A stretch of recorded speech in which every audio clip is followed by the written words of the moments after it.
Hello, everyone. Welcome back to another session of work ethics training. I am Ms. Vinche, and I hope each of you are doing well. Today, we are diving in, and we're going to be talking about leading in time of crisis. As you all know, during this month is National Women's History Month, and just a few days ago, we were celebrating International Women's Day. Women leading in various capacities. Now, whether you are a male or a female, today we want to recognize that all of you have the ability to lead. And so we want to address or discuss various aspects of how one should lead during crisis. And then we're going to do kind of some personal reflections, some team reflections to discuss where we are as leaders ourselves. Okay, so let us dive right in. So just so you guys will know, right now during this pandemic, it is considered a time of crisis. It has created so much uncertainty in terms of just whether or not people will have jobs, will they not have jobs, what opportunities will be available in the future, what opportunities may not be available in the future.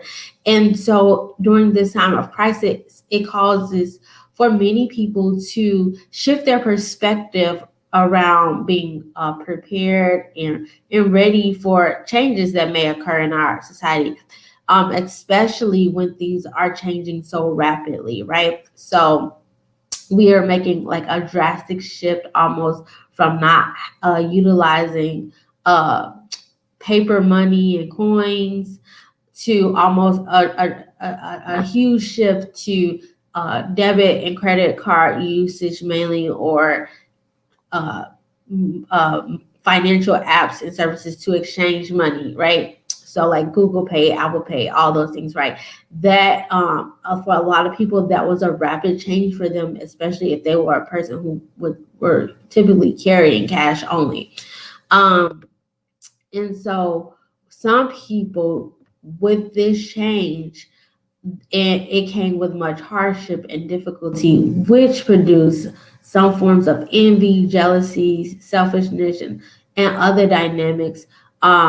In some ways, because of the unpredictability of everything, it required leaders to become more confident in themselves, trust the process, become more self-directed, and overall become more aware of the weaknesses that they had prior to this time of crisis. Okay, although painful, we understand that times of crisis present an opportunity in everything. Okay, and so during times of crisis as a leader, so a time of crisis may not be for you as a leader, a pandemic, but a time for crisis for you in the workplace might be that your boss didn't show up and you are the next most experienced person on the team that can lead, or your boss is dealing with something major in the moment, and there becomes another situation that occurs. How do you lead in that time of crisis? And then also, sometimes your boss may be present and available to do something. However, there's this expectation for many that although you may fall into a followership role, there's this dynamic that if your leader trusts you enough, they understand the importance of allowing you to lead when necessary as well, based off your strengths and abilities. Okay, so crisis demands us to broaden our observation and our perspective, and it forces us to try to see the glass half full and not half empty if we are going to create dynamic solutions to move the organization or company forward. Okay, so one thing that we should do during times of crisis is that we should be flexible as leaders and as followers. Okay, I'm sure that you guys understand. 1 minute things are open, 1 minute things are closed. 1 minute people are saying we need to wear masks, other individuals saying we not need to wear masks. This again is a time of crisis, so there will be highs and there will be lows. Again, moments of uncertainty. But as leaders, we understand the importance of being flexible. Now, I've been a part of various teams, and I have had one leader that one of our signals for being flexible would be to tilt our head to the left. That meant that we were being placed in a situation that was super uncomfortable, maybe last minute request, and we have to go with the flow or the swing of things. And guess what? When we give this signal to each other, that means it's, oh, maybe this way. That means that it's just a moment to be flexible. And great leaders understand the importance of flexibility, okay?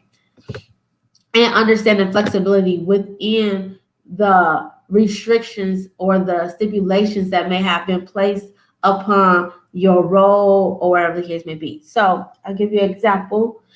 If you work, for example, at Chick-fil-A, there requires a certain level of flexibility amongst their leaders.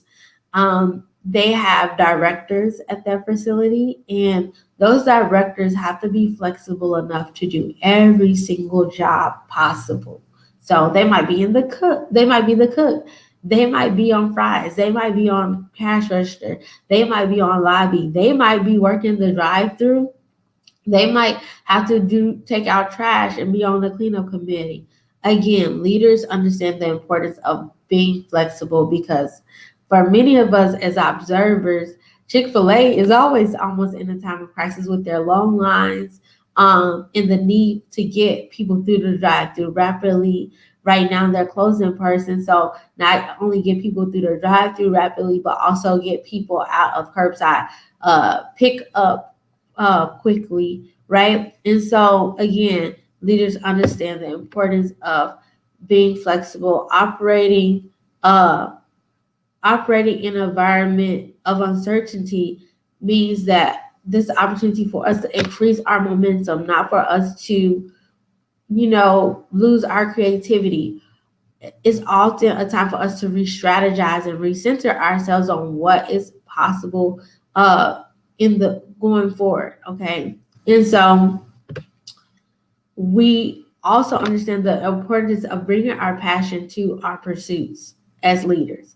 So as a leader, and I'm sure you guys can attest to this, you wouldn't want anyone to lead you who is not passionate about their role. Example, if you play basketball and you have a team captain, you will want that person to be extremely passionate about basketball, I'm sure. No one wants to be led by a team member who just doesn't care or who's nonchalant. No one wants to be led by someone who could care less about winning the game. You want everybody on the team to be passionate, but most of all, the person leading you has to be most passionate of all. Even in football, the directives given by the team player in the moment, it has to be provided with confidence and assurance and obviously courage to share and move the team forward to get to that win, right? To get to having a touchdown. So again, times of crisis reflect what you value, what's important to you, okay? And if you are joining a team and have the privilege of leading that team, you want to show that you value not only getting paid and not just the company itself. You want to show that you value your team members. And in valuing your team members, that means that you're going to show up for them. That means you're going to show up and you are going to give it your best effort. You're going to grind so hard as if you were all by yourself, but understanding that there are other individuals depending and leaning on you, okay? There's also this opportunity for you to have this entrepreneurship spirit. Now, I know there are many individuals who are like, I'm going to be my own boss when I get grown. I'm going to have my own business. For many of you, you may be starting a business before you even complete high school. And that is to be commended. However, one thing that I would like to remind you of is that being an entrepreneur is hard and it has its own challenges. There's always some time of crisis, high, lows, things where revenue and profits may not be what you expect it to be. And it can be so easy for you to bend or for you to stop pursuing what it is you're desiring to do because of the uncertainty of the moment that comes with entrepreneurship sometimes. However, um, it allows for you to become more strategic and more focused, right? So it allows you to utilize that creativity that you already have. That creates, and some people think creativity is only like if you're an artist or a singer, but creativity also comes into play when you are trying to develop a solution.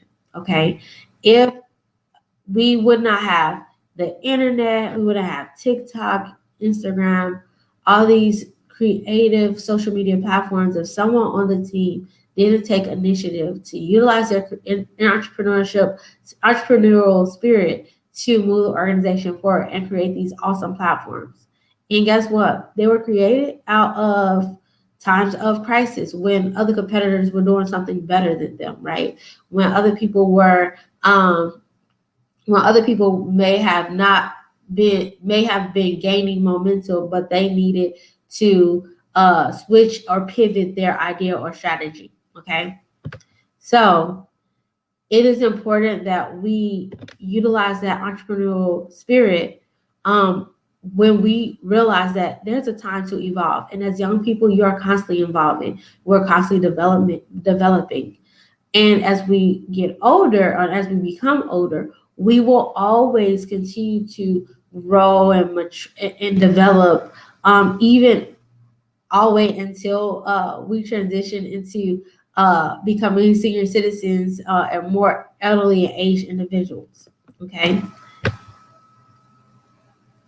Most of all, as leaders during times of crisis, we want to understand how important it is to establish trust with those to whom you work with, those whom you serve. And as leaders, we have to have a servant mindset, right? We want to make sure that we respond and act in a way that is seen as reliable and consistent. We want to make sure that we are trying to improve not just our well-being, but again, our team's well-being.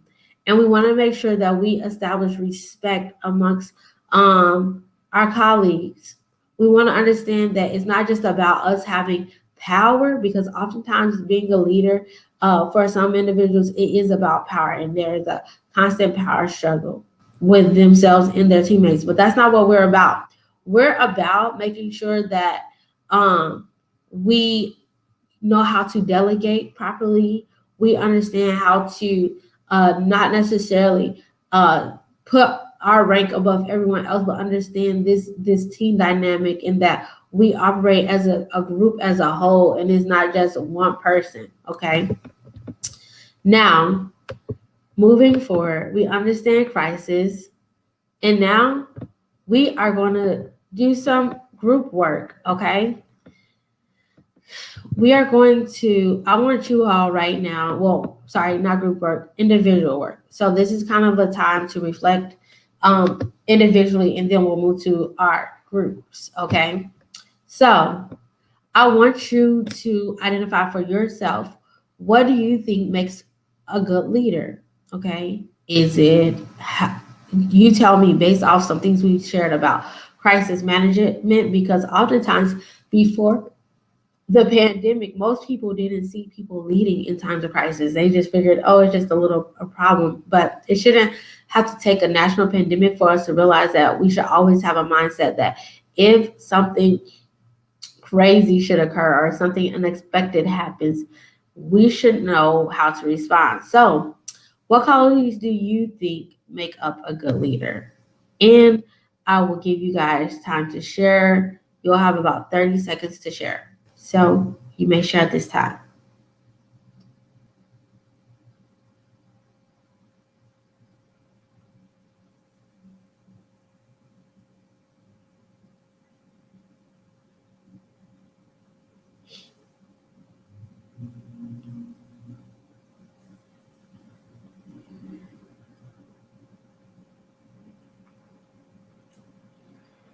Okay. at least one person should have shared at this time. We're going to move on to our next question. What leadership qualities do you want to develop? So again, it's reflective for yourself. So what qualities do I want to develop? Okay. And we will allow for 30 seconds for you all to share.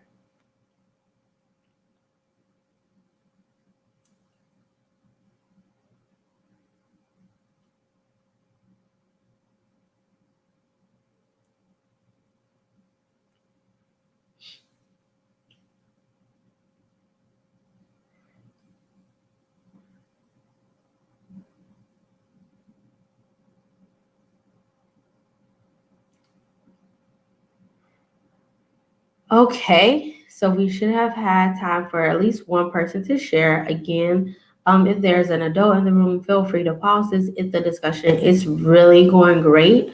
Um, However, I know with this question, some individuals like, I don't need to develop any more leadership qualities. I'm already a great leader. And that may be true in of itself that you are a great leader. And I don't doubt that you're a great leader. But there's always room for improvement. So again, take some time to do some serious personal reflection to consider what other qualities that you may need to develop. Okay. Now, who are role models that you look to for inspiration? So, asking yourself, who are the role models that I look to for inspiration? And after you've reflected upon that question, I would like you guys to share openly. So, for me, and I want to share with you all openly, really briefly, the role models that I look to for inspiration are other team members that I work with. So, what are they doing well, or how are they excelling, or other colleagues in the field? What do they do well? I look for them as a source of inspiration, or maybe to how I should improve my, become more technological savvy.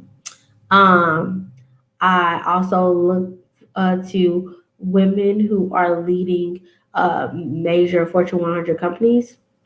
So those are role models that I look to for inspiration. So again, I want you guys to share 30 seconds.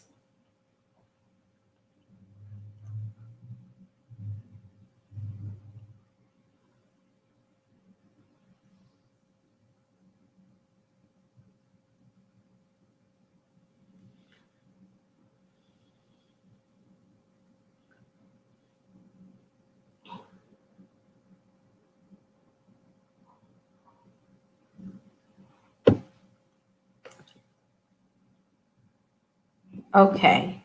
Then I want you to say which trait of those role models would I want to emulate? Which traits of those role models would I want to emulate?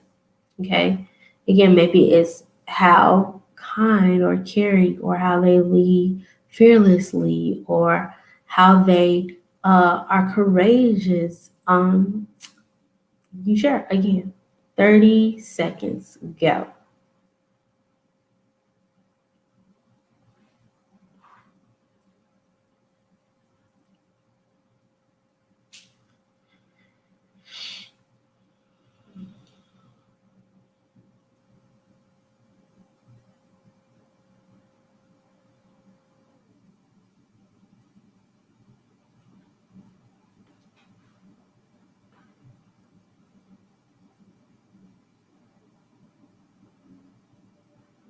Okay, moving right along. And this is our last individual question for ourselves individually is, do these role models exhibit all the qualities and characteristics that I've listed in my response to the first question?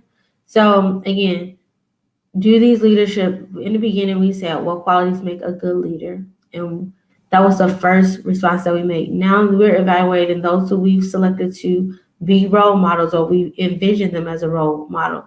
Do these individuals exhibit the qualities and characteristics that you provided in your first response? Okay, so are they, if you're saying a good great leader is has great communication skills, or a great leader is team oriented, or a great leader is very strategic, Does the person that you are identifying as a role model, are they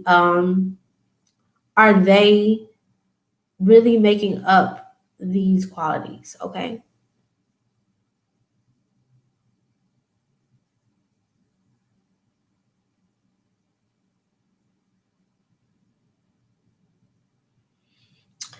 All righty. So now we are about to divide up into groups. The groups may be uneven based off how you identify um, the descriptions that I provide to you. Okay. So I would like you all to listen carefully, and then you can decide which color team based off which color leader you are. So we have green, yellow, red, blue leaders. Okay. And because of the dynamic of not necessarily being able to incorporate um, the dynamic of not being able to incorporate written things. We're not going to do a survey really. So this again is some personal reflective work, requires you to look introspectively and to decide which one is more fitting for you. Okay. So we have green. So the green leaders, they like to bring people together. They resolve conflicts amongst team members and ensure all team members are feeling good. Greens are great at building relationships with groups and creating a positive environment for the group. They are often seen as great people, right? I'm a people person, right? So before you respond and say you're green, yellow, red, I want you to listen to all the descriptions. So we all just heard green. Now, the yellow leaders, they like to take action, okay? They lead by example, they motivate people, they maintain the team's momentum as they move toward a goal, and they keep teams focused and can be persuasive in getting their way. They are often seen as people who are reliable and follow through and get things done. Okay. So the green, they're like people, right? Everybody likes them. They're great to get along with. They make sure everybody's feeling great, right? But the yellow team is more action oriented. Okay. Yellow leaders are seen as people who like to get the job done. Okay. Now we have red leaders. Red leaders are people who like to use their logic based skills to make sure that people are being realistic and achievement focused. They analyze the team's goals and actions and they decide the best way possible to achieve this goal, given specific conditions and circumstances. Reds do a lot of calculating, analyzing, systemizing, organizing, and budgeting. They are great at providing solutions that make the most logical sense. Okay? Now we have blue. So red is more logical, more strategy focused, right? Blue leaders are the people who are dreamers, inspired. They are the idea makers. They approach problems in a new way and in tactical tasks differently than others. Blues are always thinking, brainstorming, suggesting, and looking ahead at where the team can go. They are often seen as big picture thinkers. Okay? So I want you all, based off what was shared, I want you all to decide if you are a green, yellow, or red or blue leader. Okay, green if you're more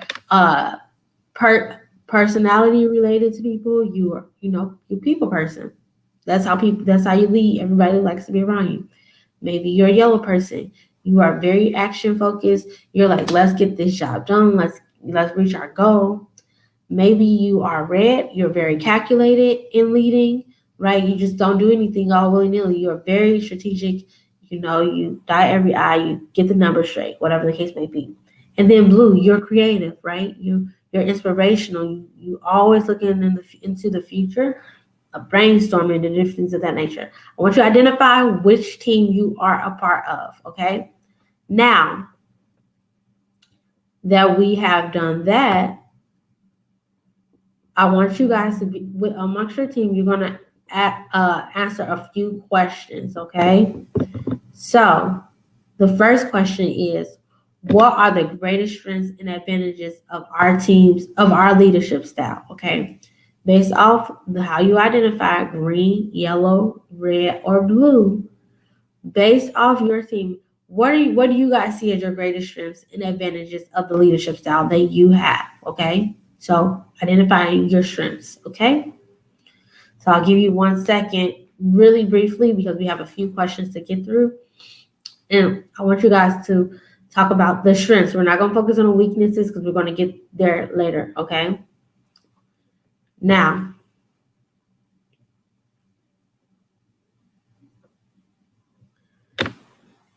in what circumstances do you all think that your leadership style can thrive, okay? In what circumstances do you all think that your leadership style can thrive, okay?